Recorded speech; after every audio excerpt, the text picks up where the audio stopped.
வணக்கம். எனது பெயர் டாக்டர் பூரு தவான். இன்று இந்த வீடியோவில் நாம் கடுமை பற்றி பேசவிருக்கிறோம். கடுமை ஒன்று பெரிய பிரச்சனையாக இருக்கிறது பிள்ளைக்கு.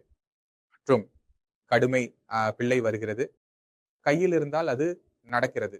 திறந்தே இருக்கும். விரல்கள் திறக்கவில்லை. கை கீழே இருக்கும் நடக்கும்போது. மேலே கிழங்கு அசையாது. பேனா பேருந்தில் இருக்கும். இவ்வாறு காலில் இருக்கும். நீங்கள் சரியாக நடக்க முடியாது. திடீரென நடக்கிறது. இதனை திறக்க இயக்க மிகவும் அதிக சக்தி செலவிட வேண்டும். எனவே கடுமை எங்கு எங்கு எங்கள் இயக்கத்தை எங்களை சரியாக இருக்க உதவுவதில் தடையாக இருக்கிறது மற்றும் இதனை சரி செய்ய 2 முறைகள் உள்ளன. ஒன்று தற்காலிகமாக, ஒன்று முறையாக. முதலில் தற்காலிக முறையை பயன்படுத்துவோம்.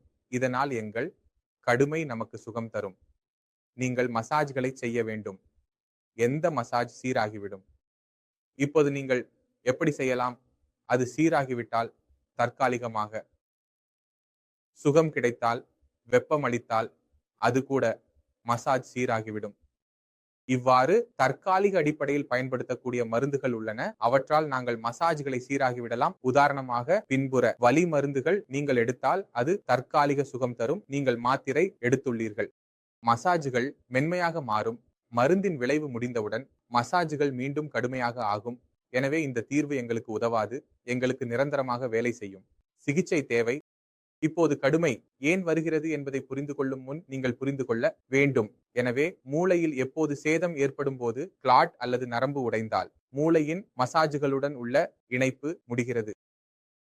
மூளையுடன் உள்ள மசாஜ்களின் இணைப்பு முடிந்தால் உடலில் உள்ள மசாஜ்கள் தற்காப்பு நிலைக்கு வருவதாகும். இப்போது என் கை இப்படியாக இருக்கிறது. எந்த ஒரு விஷயத்திலும் சிக்கிக் கொள்வது. நான் என் கை நகராமல் இருக்க விரும்பினால் என்ன ஆகும்? என் இந்த மசாஜ்கள் உள்ளே செல்லும். இது என்ன ஆகும்? பாதுகாப்பு நிலை ஆகும். எனக்கு நடக்க அனுமதிக்காது.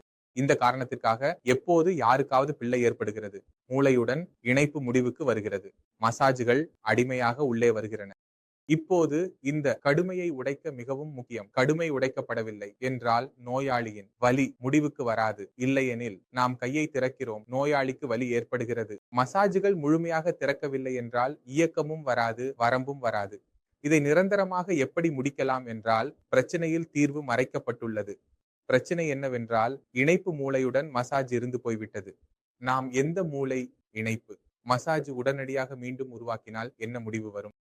இப்போது நிம்மதியாக இருக்க வேண்டும். இப்போது மூளையின் உள்ளே ஏற்பட்ட சேதத்தை நாங்கள் சரி செய்ய வேண்டும். நீங்கள் எப்படி வேலை செய்ய போகிறீர்கள் என்பது புதிய நகரம், நரம்பியல் பாதைகள் ஆகும். நான் இந்த சேனலில் மற்றும் வீடியோக்களில் இதை நிறைய செய்துள்ளேன்.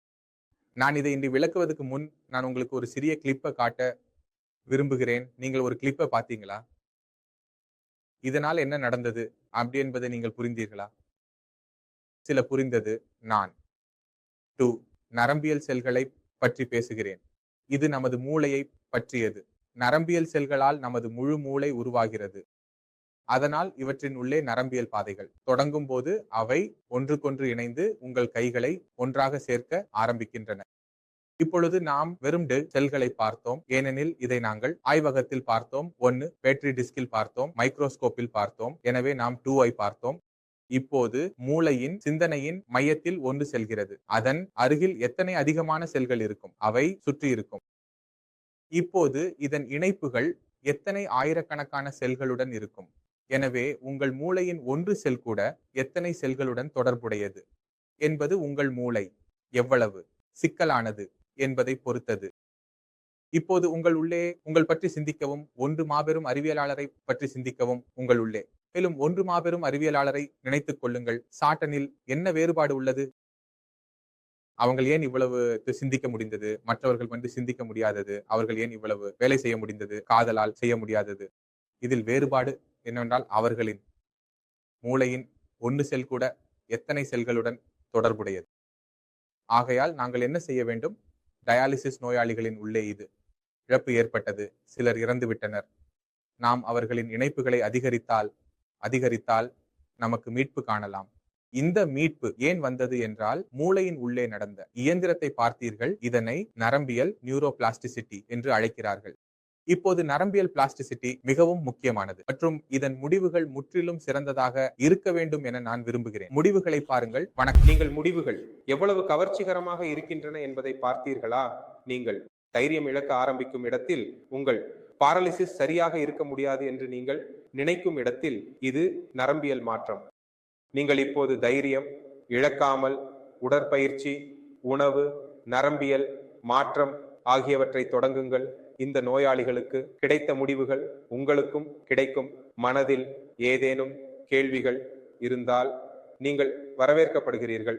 என்னுடன் சந்திக்கலாம், குழுவுடன் பேசலாம். உங்கள் நடக்கும் அனுமதியை பெற விரும்புகிறேன். அடுத்த வீடியோவில் சந்திப்போம். வணக்கம்.